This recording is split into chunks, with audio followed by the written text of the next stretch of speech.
저는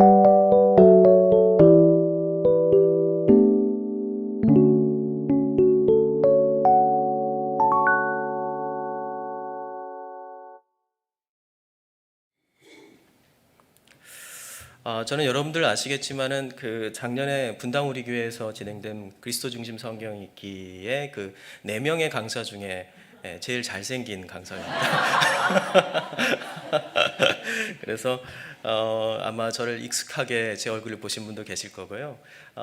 사실 이 기쁨이 되는 교회에 와서 너무 감격스럽고 즐거웠습니다. 왜 그러냐면 한 달 전에 우리 이곳에 와서 설교하고 가신 고산선 목사님과 제가 이제 그리고 그 외에 4분의 목사님이 이제 6명이 이제 멘토단이 되어서 이 29개 교회를 이제 선정을 할 때 그 중에 이제 외부 목사님 15명 부분을 청빙하는 작업을 1년 동안 저희들이 했었습니다. 그 중에 이제 한 명이 저였고요. 그래서 이제 이 작업이 시작할 때 이게 과연 가능할까? 저희도 이천수 목사님이 저를 불러가지고 그런 말씀하실 때 참 저는 그때 이제 분당 우리 교회에 있지 않고 외부에 있었기 때문에 이게 정말 이 교회 역사 가운데 가능할까라는 생각을 많이 했었습니다. 그런데 하나님께서 이 일을 이루시는 걸 보고 또 오늘 여기 와가지고 사실 우리 기쁨이 되는 교회가 장소를 얻지 못해가지고 상당히 오랜 시간 동안 이 마음 졸이셨잖아요. 네. 그런데 제가 와 보니까 나머지 29개 교회하고 비교해 다 가보지는 않았지만 봤을 때 가장 잘 된 것 같아요. 이 공간 자체가. 그래서 너무 따뜻하고 또 좋은 것 같습니다. 그래서 너무 감사드리고 저는 이제 분당 우리 교회에서 전문 사역을 담당하고 있지만은 실제로 이제 저의 주 필드는 고려신학대학원이라는 곳에서 기독교 윤리학을 가르치고 있습니다. 우리 목사님이 되실 분들을 양성하는 일을 하고 있어요. 그래서 여러분들 이곳에 와서 여러분들하고 함께 나누게 돼서 정말 즐겁고요. 오늘 말씀을 같이 함께 나누도록 하겠습니다. 지난 5월 19일 날 불신의 시대 속에서 복음을 재발견하도록 현대인들을 도왔던 이 팀 켈러 목사님이 이제 별세하셨습니다. 아마 이 팀 켈러 목사님이 어떤 분인지 여기에서 또 알고 계신 분도 계실 거예요. 그는 1950년 9월 23일 생인데요. 이제 겨우 73세밖에 되지 않았습니다. 더 많은 일을 할 수 있는 나이에 세상을 떠났기에 많은 사람들을 안타깝게 했습니다. 그의 추모 예배는 석 달 후인 미국 시각 8월 15일 우리 시간으로는 지난 수요일 16일 새벽에 뉴욕의 세인트 패트릭 대성당에서 치러졌습니다. 팀 켈러는 평생 개혁파 장로교의 보수적인 목사이자 교수로서의 삶을 살았는데요. 그런데 그의 추모 예배 장소는 뉴욕의 대성당이었습니다. 그 이유는 그를 추모하고자 하는 사람들이 팀 켈러 교회의 성도만이 아닌 이 뉴욕에 살고 있는 타 종교와 비종교인들도 있었기 때문입니다. 이런 모습은 그가 사망한 그 직후에도 일어났습니다. 이 팀 켈러의 사망 후에 미국의 가장 진보적인 신문인 뉴욕타임즈에서는 그를 추모하는 기사를 실었습니다. 또한 성공의 여자 신부인 티시 해러슨 워런은 이 팀 켈러는 기독교인 리더가 어떠해야 하는지 나에게 보여주었다라는 제목의 칼럼을 뉴욕타임즈에 기고했습니다. 그 내용을 제가 읽어보면서 이 팀 켈러는 자기와 다른 신앙과 신학적 입장에 있는 사람에게도 친절했으며 그를 존중했다라고 이 티시 해리슨 워런은 이야기합니다. 그리고 그의 존중과 친절함이 무신론자의 논리보다 더 빛나는 논리가 되어서 그의 설교를 듣고 그를 만났던 불신자들을 복음으로 설득하고 그리고 그들을 예수 그리스도께 인도했다라고 얘기했습니다.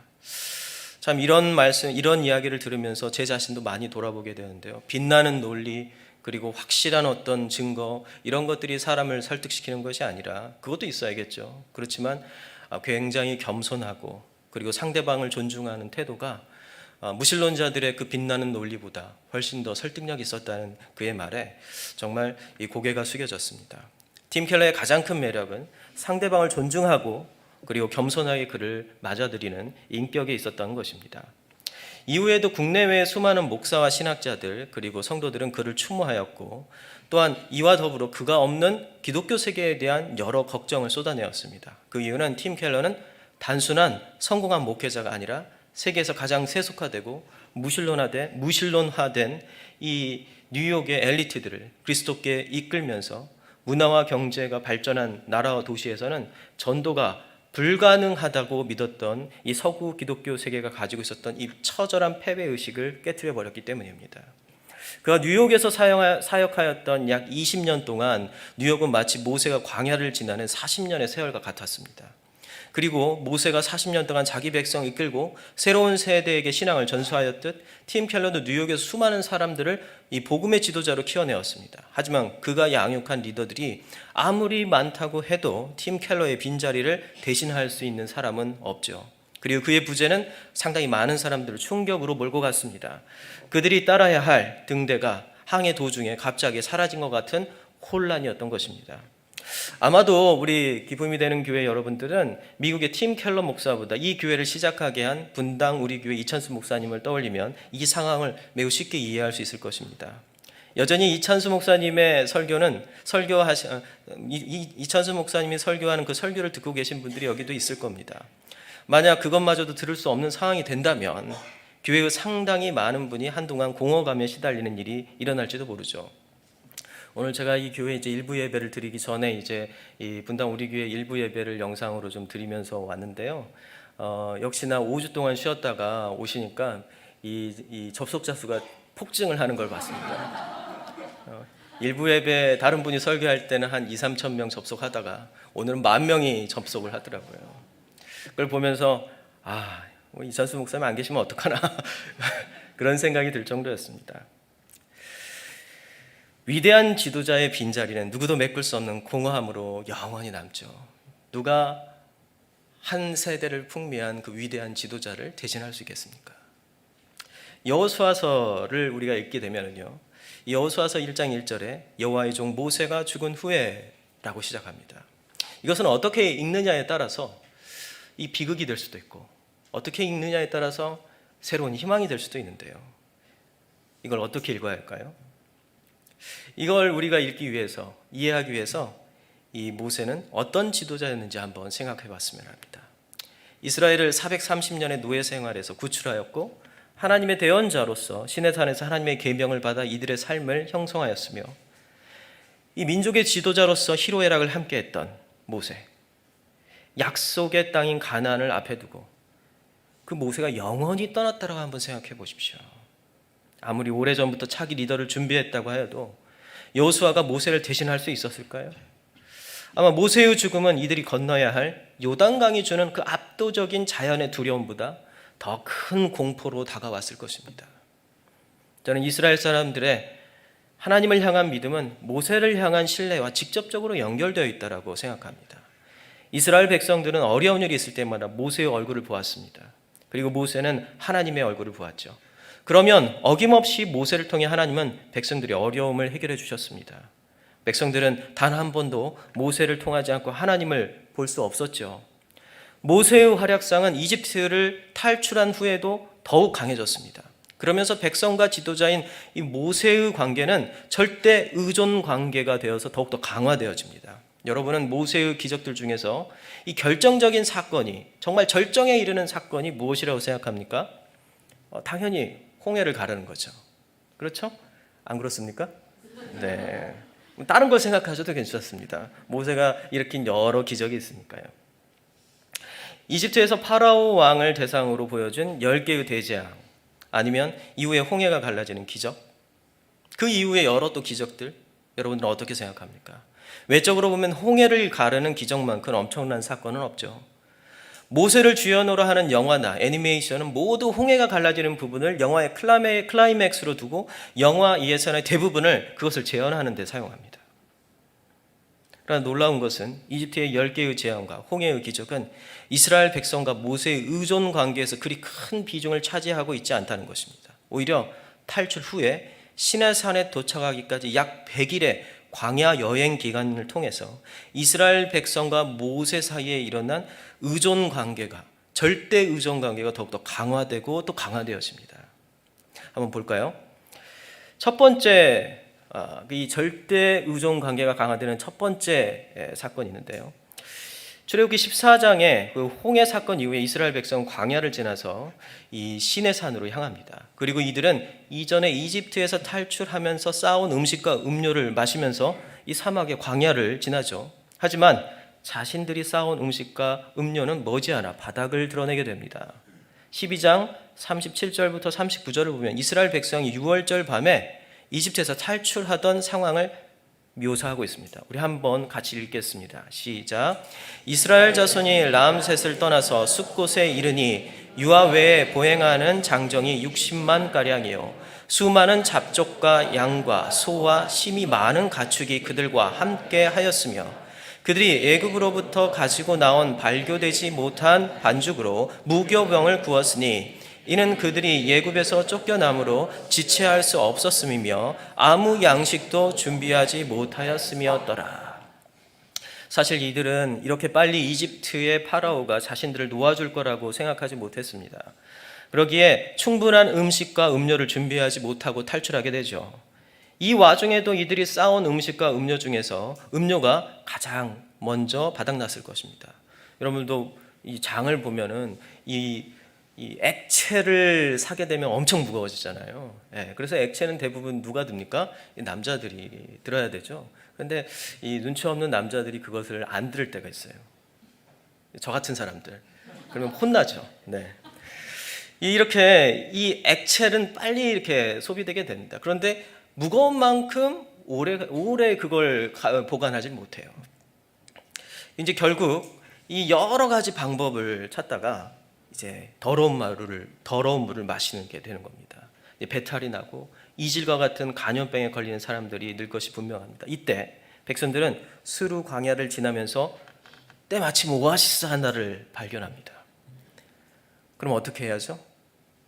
허겁지겁 마시게 되죠. 막 탈수 증상이 있고 막 배탈이 나고 하는데 깨끗한 물을 마셔야 되지 않겠습니까? 그런데 문제가 생겼습니다. 이 물맛이 이상해요. 쓴 물인 거예요. 물이 썩었습니다. 백성들은 순식간에 패닉 상태가 됩니다. 물이 없어 말라 죽거나 전염병으로 노인, 여성, 어린이 할 것 없이 합하면 약 200만이 넘는 사람들이 광야에서 떼죽임을 당하는 이 공포가 그들을 사로잡은 것입니다. 이때 모세는 하나님에게 기도하죠. 기도한 후에 나무를 물에 던지는 일을 합니다. 그런데 갑자기 물이 정화가 돼요. 저는 이 나무를 갖고 싶습니다. 정수기가 필요 없잖아요. 어디든 담아놓고 이 나무를 던지면 깨끗한 물, 세상에 가장 깨끗한 물이 되는데 이 물만 있으면은 엄청 떼돈을 벌 것 같아요. 이 나무만 있으면은요. 이 물을 마신 사람들은 기력을 회복하고 12줄의 샘이 있는 엘림 지역으로 이동하게 되죠. 이 일을 통하여서 모세는 생활 밀착형 절대 의존적 리더가 됩니다. 마실 물을 해결해 준 지도자. 두 번째, 또 이 모세가 이스라엘 백성의 절대 의존 관계를 강화하는 두 번째 일이 있었습니다. 이후에 이들이 뭐가 부족했을까요? 물을 채웠으니까요. 먹을 음식이 없었어요. 출애굽기 16장 1절 3절 함께 우리 읽어보죠. 같이 읽겠습니다. 이스라엘 자손의 온 회중이 엘림에서 떠나 엘림과 시내산 사이에 있는 신광야에 이르니 애굽에서 나온 후 둘째 달 15일이라. 이스라엘 자손 온 회중이 그 광야에서 모세와 아론을 원망하여 이스라엘 자손이 그들에게 이르되 우리가 애굽 땅에서 고기 가마 곁에 앉아 있던 때와 떡을 배불리 먹던 때 여호와의 손에 죽었더라면 좋았을 것을 너희가 이 광야로 우리를 인도해 내어 이 온 회중이 죽게 하는도다. 사실 이들의 상황이 이해가 되지 않는 것은 아닙니다. 벌써 이집트를 탈출한 지 약 80일이 지났습니다. 80일 동안 광야를 걸어왔던 거죠. 그동안 이들이 이집트에서 준비한 음식은 이미 떨어진 지 오래입니다. 거의 음식을 가져오지 못했으니까요. 이후에는 어떻겠나요? 아끼던 가축을 잡아먹으면서 그것도 근근히 아껴가면서 버텨왔겠죠. 이 정도 되었으면 이젠 잡아먹을 가축도 거의 떨어졌습니다.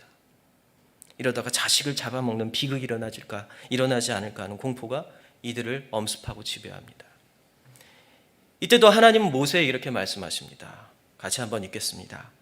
그때 여호와께서 모세에게 이르시되 보라 내가 너희를 위하여 하늘에서 양식을 비같이 내리니 백성이 나가서 일용할 것을 날마다 거둘 것이라. 하늘에서 음식이 비같이 내린다.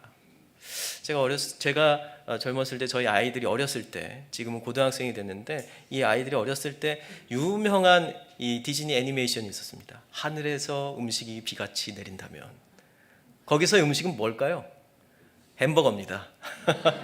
근데 여기에서 하늘에서 음식이 비같이 내린다. 이 메타포, 이 내용은, 이 역사적 사실은 뭘 말합니까? 만나와 그리고 메추라기를 말합니다.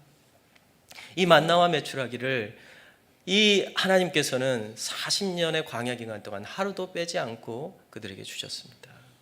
만나가 무슨 뜻이죠? 이게 뭐냐라는 거예요. 도대체 출처도 없고 어디서 만들 수도 없는 것들을 하나님께서 매일 새벽 그들에게 먹을 것으로 공급해 주셨습니다. 그런데 이 모든 것들이 무엇을 통해서 일어났죠? 모세를 통해서 일어났습니다. 마실 물도 해결해요. 거기에다가 음식도 해결해줘요. 정말 모세 없으면 못 살겠죠? 모세 없어도 살겠나요? 저는 못 살 것 같아요. 모세 없으면은. 세 번째, 이 모세와 이스라엘 백성들을 절대 어떤 의존 관계로 만든 세 번째 사건이 또 있었습니다. 모세는 이들의 마실 물과 먹을 음식을 해결해 준 유일한 희망이자 절대적인 존재가 되고 있었는데요. 마지막으로 모세는 백성들을 외부의 위험으로부터 지켜주는 절대적 보호자의 위치에 서게 됩니다.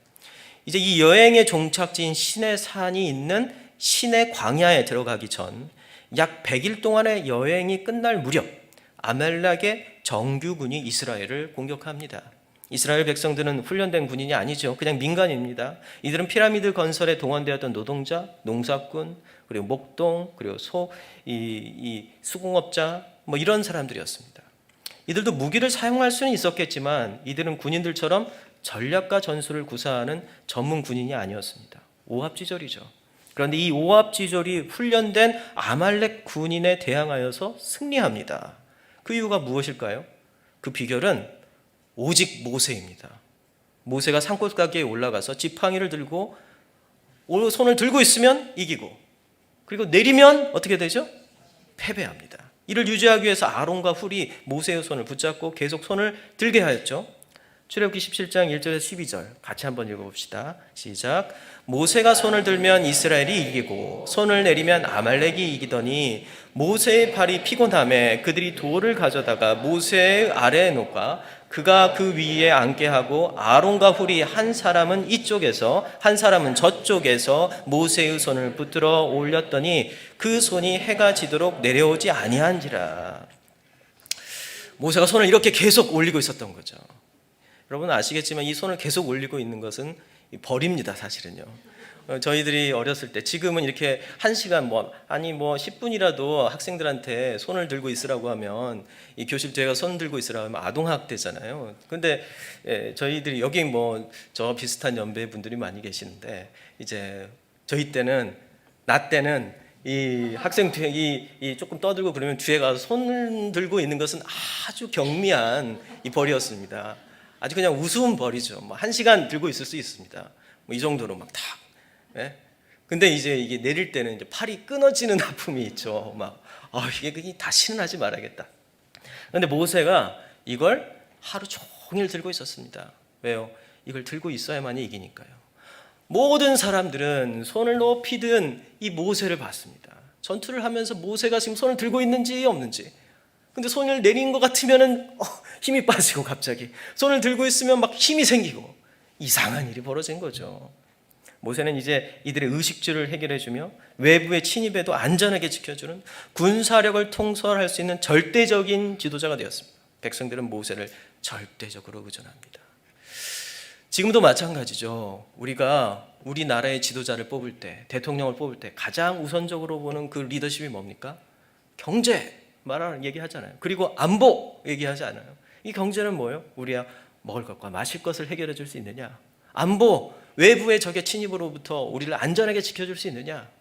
그러한 어떤 강한 안보력과 강한 경제력을 우리를 이끌어갈 수 있는 지도자가 있다면 묻지도 따지지도 않고 우리는 그에게 투표를 하죠. 교회도 마찬가지입니다. 이 교회를 안전하게 외부로부터 보호해주고 영적인 지도력을 해줄 수 있는 사람, 그리고 우리에게 영적인 양식을 공급해 줄 수 있는 그런 사람들이 이곳에서 지도자가 되고, 그리고 지도자로서의 역할을 해주길 많은 사람들이 바랍니다. 모세는 그 일에 너무나도 탁월한 사람이었습니다. 아무것도 없는 광야에서 이 모든 것들을 일구어냈습니다. 뭐 농지가 있는 것도 아니고 뭐 무기가 있는 것도 아니고 그리고 특별한 어떤 뭐 기술력이 있는 것도 아닌데 그의 기도 한 번이면은 그 기도 한 방에 모든 것들이 해결되는 거죠. 그런데 이러한 사실은 시내산에 도착하여 일어난 비극적인 사건에서 그들이 이 백성들이 모세를 절대적으로 의존했다는 것이 결국은 뭐 문제가 있구나라는 사실을 알게 됩니다. 이것의 문제점이 무엇인지 분명하게 보여주는데요. 시내산에 도착한 후에 하나님은 모세를 시내산으로 불러서 40일 동안 홀로 머물게 하는데요. 그 기간 동안 모세는 이스라엘 백성이 따라야 할 하나님의 말씀을 받게 됩니다. 그러나 그 기간 동안 백성들은 모세가 죽었다고 생각합니다. 그리고 절대적으로 의존하던 지도자의 부재로 인한 공허와 두려움은 이들을 이상 행동으로 이끌습니다. 이상한 행동을 하게 돼요. 그리고 출애굽기 32장 1절 우리 같이 한번 읽어봅시다. 시작. 백성이 모세가 산에서 내려옴이 더딤을 보고 모여 백성이 아론에게 이르되 말하되 일어나라 우리를 위하여 우리를 인도할 신을 만들라. 이 모세 곧 우리를 애굽 땅에서 인도해낸 사람은 어찌 되었는지 알지 못함이니라. 이들에게 모세가 없다는 것은 하나님도 없다라는 뜻이었습니다. 그들에게 모세가 하나님이었어요. 알고 봤더니 그들에게 하나님은 모세였습니다. 모세의 말이 하나님의 말씀이었던 거예요. 그리고 그들은 금송아지를 만들어서 하나님을 대체해버리고요. 아론에게 네가 새로운 모세의 역할을 하라고 요구합니다. 한 사람을 향한 절대 의존 관계는 하나님과 우리 사이의 절대적인 관계를 파괴하고 있었던 겁니다. 우리는 한 사람을 의존함으로써 하나의 절대적인 지도자를 의존함으로써 모든 것들을 공급받고 그에게 절대적으로 의존하는 관계가 되는 순간 오히려 우리가 의지하고 우리가 절대적으로 따라야 할 하나님과는 멀어지고 있었던 거예요. 아이러니 아닙니까? 모세는 그들에게 우상이 되어버렸던 것입니다. 이스라엘 백성들이 모세를 절대적으로 의존하는 것이 지나쳐서 모세를 우상화하였죠. 하지만 놀라운 사실은 하나님은 이미 이스라엘 백성들이 지도자의 우상화를 극복하고 온전히 하나님을 향한 절대적 관계와 신앙을 형성하게 하기 위한 준비를 미리 하고 계셨다는 사실입니다. 그리고 이 일을 준비하고 실행했던 인물이 오늘 말씀의 주인공인 여호수아였습니다. 그 근거가 앞에 말씀드린 아말렉과의 전투가 끝난 후에 하나님께서는 모세를 불러 이런 말씀을 하시는데요. 출애굽기 17장 13절부터 14절 말씀입니다. 같이 읽죠. 여호수아가 칼날로 아말렉과 그 백성을 쳐서 무찌르니라. 여호와께서 모세에게 이르시되 이것을 책에 기록하여 기념하게 하고 여호수아의 귀에 외어 들리라. 내가 아말렉을 없이 하여 천하에서 기억도 못하게 하리라. 이 말씀은 성경 전체 이 66권을 통틀어서 처음으로 성경이 책으로 기록되어졌다는 증거를 나타내는 첫 번째 기록입니다. 하나님은 아말렉 전투 이후에 모세에게 성경을 기록하게 명령하십니다. 그리고 각각의 중요한 사건들이 있을 때마다 여호수아가 그 내용을 다 외우게 만들었습니다. 그리고 여호수아가 그걸 외우고 그리고 그거에 대해서 모세에게 가르쳐주면 모세는 그것을 기록으로 남겼던 것이죠. 이 최초의 성경이었던 모세오경은 여호수아와 모세가 함께 기록한 것이었습니다.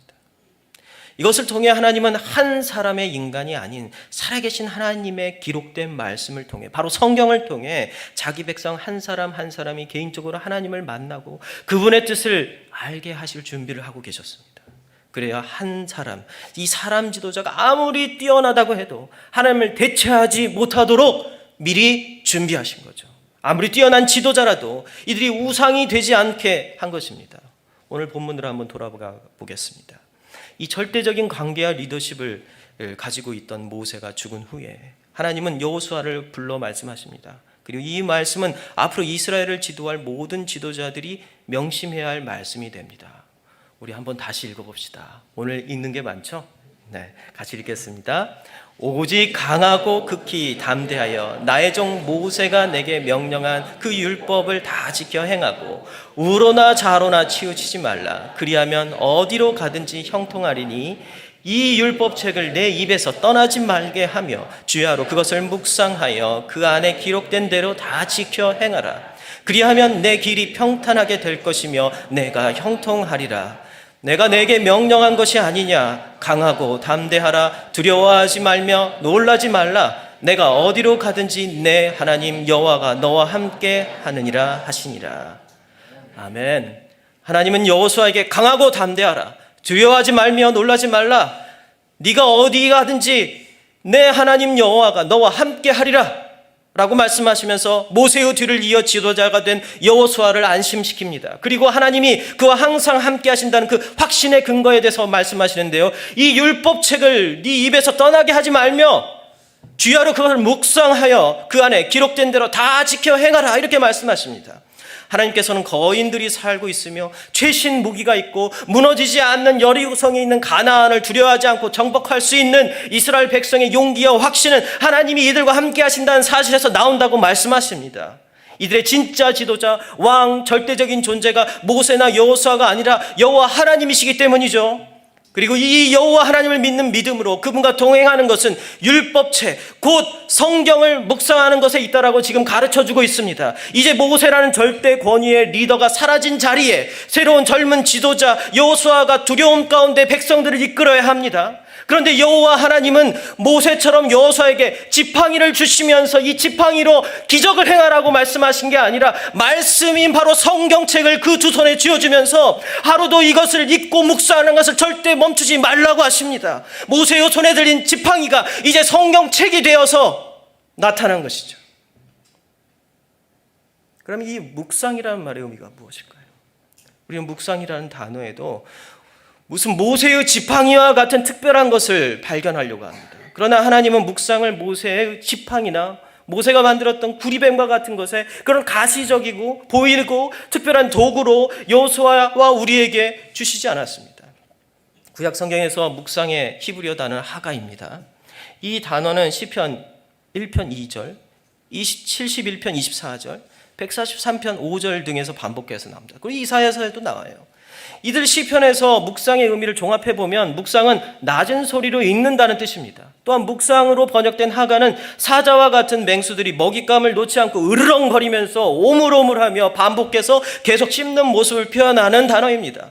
또한 하가는 사람들이 슬픔에 흐느끼는 소리를 뜻하기도 합니다. 이렇게 서로 다른 상황에서 같은 단어를 쓰는 이유는 하가가 같은 소리를 반복하는 것을 표현하는 단어이기 때문입니다. 종합하면 묵상의 히브리어 단어 하가는 성경 읽기에 가장 쉽고 단순한 형태인 읽고 또 읽고 계속 읽으라는 명령을 담고 있습니다. 묵상이란 성경을 반복해서 계속 읽는 겁니다. 이것이 하나님이 가르쳐 주신 묵상의 의미이자 방법이죠. 그렇다면 묵상은 단순한 반복해서 읽는 것을 의미합니다. 그 이상도 그 이하도 아니에요. 그리고 묵상은 어떤 한 사람의 전유물이나 소유물도 아닙니다. 누구나 그들의 손에 성경책을 들고 읽으면 됩니다. 어느 누구나 손에 들릴 수 있고 읽을 수 있으며 아니면 들을 수 있는 것, 그것이 묵상이고, 그렇다면 이 도구의 단순함이 의미하는 바가 무엇일까요?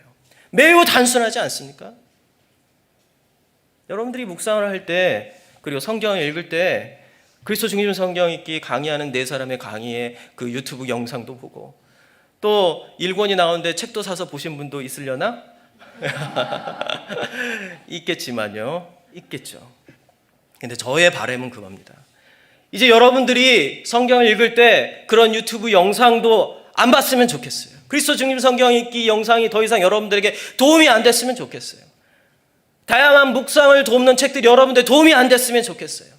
그것들이 하나님과 여러분 사이에 단순한 묵상, 단순한 성경 읽기에 끼어들지 않았으면 좋겠어요.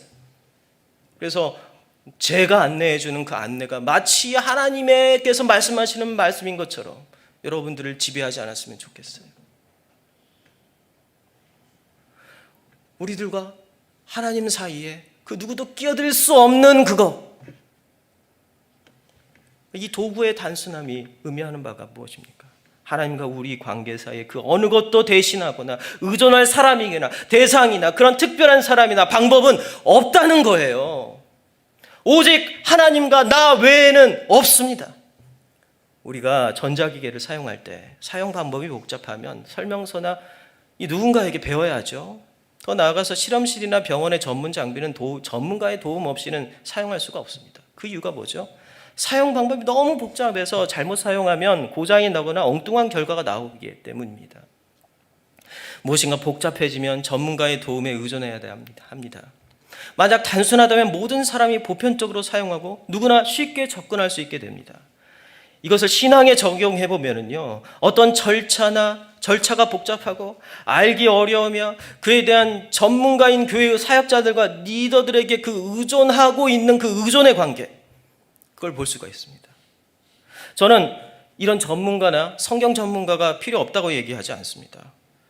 그러나 전문가에게 계속 의존하는 순간 우리는 더욱 우리가 해야 할 것과 또 알아야 할 것들에 대해서 무지해지고, 이 무지는 하나님에 대한 무지와 미신이 되어버립니다. 무언가 많은 활동을 하는 것 같은데 여전히 하나님에 대한 무지가 우리를 지배합니다. 교회 생활을 열심히 하는 것 같은데 여전히 나는 하나님을 모르겠어요. 그리고 신앙은 더욱더 미신화됩니다. 몇 년 전 제가 사역하던 교회 청년이 한 명이 저에게 전화를 했습니다. 울면서 전화를 하는 거예요. 그 청년은 교사고 그리고 기독교사 선교 활동도 하고 매우 열심히 하는 청년이었어요. 그런데 그 청년이 전화해서 저에게 우는 거예요. 왜 그러냐?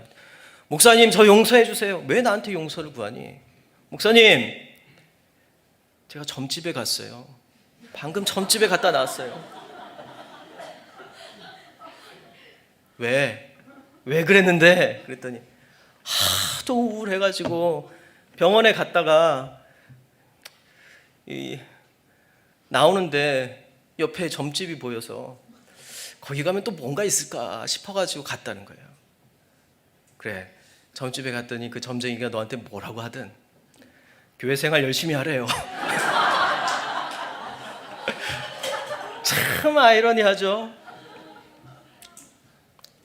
열심히 활동하고 열심히 예배드리고 열심히 뭔가를 하고 있을 것 같은데 그의 신앙은 미신이에요. 도대체 뭐가 문제일까요?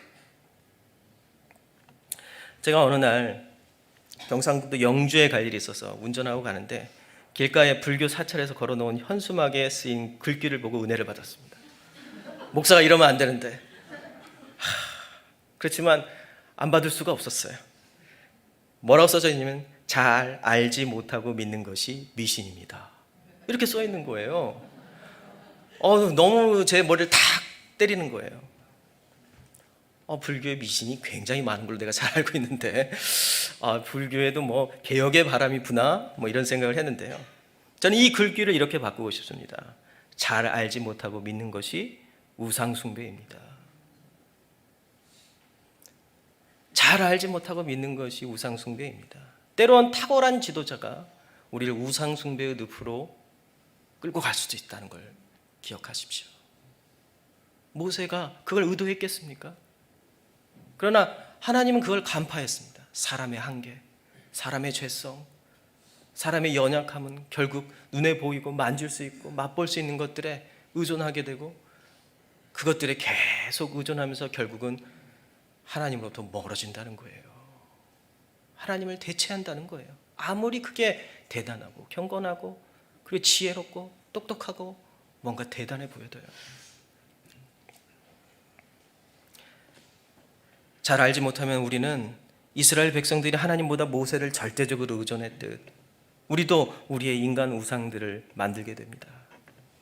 우리의 신앙은 우리가 무지해질 만큼 그렇게 무지해지고 그리고 무식해질 만큼 그렇게 복잡하거나 우리가 읽다가 포기할 만큼 우리가 그걸 하나님에 대해서 알려고 하다가 하나님 너무 어렵네 하고 내던질 만큼 그렇게 알쏭달쏭하거나 어려운 게 아닙니다.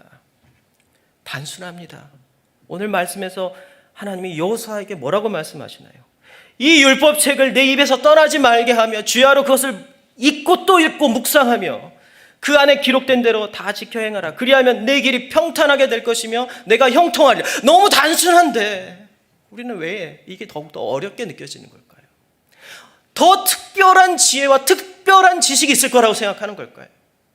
특별한 영적인 어떤 체험이 있을 거라고 생각하는 걸까요? 주야로 매일 매시간 묵상하라고 얘기하죠. 읽으라는 것입니다. 매일 반복해서 읽으라는 것이 하나님께서 말씀하신 겁니다. 신학대학원에 들어가라고 하지 않으십니다.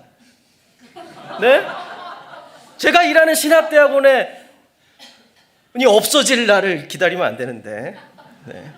신학대학원에 들어오라고 하지 않아요. 성경 학원에 다니라고 하지 않습니다. 우리의 의식주, 외부의 위협과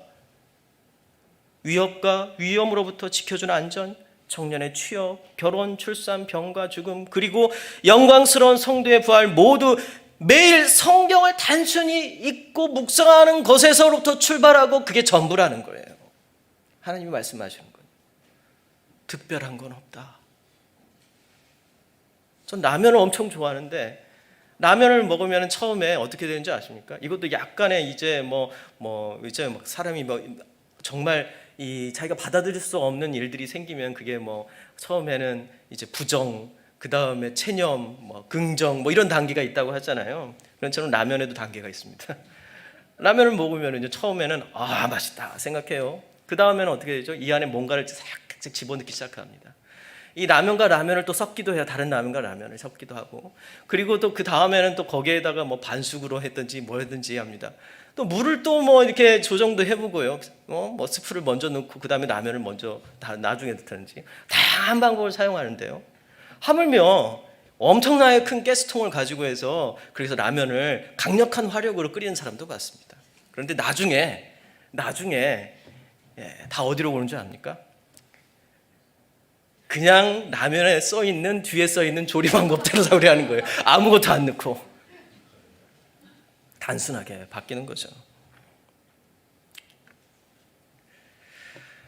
우리의 신앙도요, 사실은 처음부터 단순한 거고, 그리고 그 단순함에 능력 있고 힘이 있습니다. 또한 먼저 기도하라고 하지 않으셨어요. 성경을 먼저 읽으라고 했어요. 읽지 않고 기도하는 것, 그런 사람이 있다면 어떤 책의 그 과격한 제목의 표현을 빌리자면 그의 손을 잘라라 이렇게 얘기하더라고요. 얼마나 오늘날 기독교인들의 모습이 한심했으면 믿음도 없는 일본의 철학자 사사키 아따루라는 사람이 세계사와 종교계 역사를 연구하면서 오늘날 사람들에게 이렇게 얘기했습니다. 대혁명이란 성서를 읽는 운동입니다. 루터는 무엇을 했을까요? 종교개혁자 루터는 무엇을 했을까요? 성서를 읽었습니다. 그는 성서를 읽고 성서를 번역하고 그리고 수없이 많은 책을 썼습니다. 이렇게 하여 혁명이 일어났습니다. 책을 읽는 것, 그것이 혁명이었던 것입니다. 반복되지 않으면 안 됩니다. 이 글이 실린 책의 제목이 잘라라 기도하는 그 손을, 바로 이 제목입니다. 오늘날 기독교와 교회는 주변으로 밀려나고 있어요. 어디서나 교회와 성도들은 조롱거리가 되고 있습니다. 대중만은 교회와 성도들을 조롱의 안주거리로 씹으면서 질겅질겅 씹고 있습니다. 진정으로 우리에게 대혁명이 필요한 시대인데요. 대혁명의 시대였던 종교개혁 시절, 그때 당시 로만 카톨릭은 모든 성경을 교회가 압수해서 신부의 전유물로 만들었고 일반 성도들에게는 성경을 읽을 기회를 주지 않았습니다. 하물며 수도자로서 생활했던 루터마저도 성경을 처음으로, 수도사가 된 후에 대학에 가서 성경을 처음으로 접하게 됩니다. 놀라운 일이죠. 모든 사람을 무지의 늪에 빠뜨려서 교회의 신부와 교회의 어떤 권위와 권력 아래 내어놔서 그들을 미신화시키고 그리고 교회를 철저히 우상화시켰던 그 시절, 종교개혁자 루터와 칼빈은요 뭘 했을까요? 그들은 성경을 번역하고 그리고 독일어로, 영어로, 스페인어로, 라틴어로 성경을 번역해서 그들의 모국어로 성경을 나눠주고 사람들에게 성경을 돌려주었습니다. 이 거룩한 책을 읽게 했던 것이죠. 그래서 혁명이 일어났고요. 그 혁명의 결과로 탄생한 교회가 우리 프로테스탄트 개신교인 겁니다. 말씀의 혁명이었던 것이죠. 여러분, 말씀은 세계사를 움직일 만큼의 놀라운 능력이 있었던 것입니다. 여러분, 그 말씀을 여러분들의 손에 쥐고 있는 거예요. 마지막으로 저의 간증 하나를 고백하고 말씀을 맺겠습니다. 저는 누구보다 특별한 신앙을 찾아 저의 젊은 시절, 어린 시절을 보낸 사람입니다. 저에게는 모세의 지팡이를 찾고자 하는 욕구가 있었어요. 저는 처음 예수님을 초등학교 6학년 여름 성경학교 때 믿게 되었습니다. 저 때는 아직 국민학교였는데요. 제가 다닌 교회는 특별한 체험을 중요시하는 교회였습니다. 저 또한 방언과 환상을 보는 것을 통해 예수님을 믿게 됐어요. 초등학교 6학년 여름 성경학교 때 막 방언이 터져 나온 거죠. 매일 2시간 동안 기도하는 것이 어렵지 않았습니다. 저는 방과 후 집에 돌아오는 시간에 교회에 들러서 1시간 내지 2시간 기도하는 것을 매일 쉬지 않았어요. 중3이 될 때까지 3년을 계속 이렇게 기도했습니다. 놀랍죠? 네. 지금은 그렇게 안 한다는 게 문제입니다. 그렇게 하니 사람들이 저를 비범한 사람으로 보더군요. 어른들이 저에게 찾아와서 자신이 지난밤에 꾼 꿈을 이야기하면서 해석해달라는 일이 벌어졌습니다.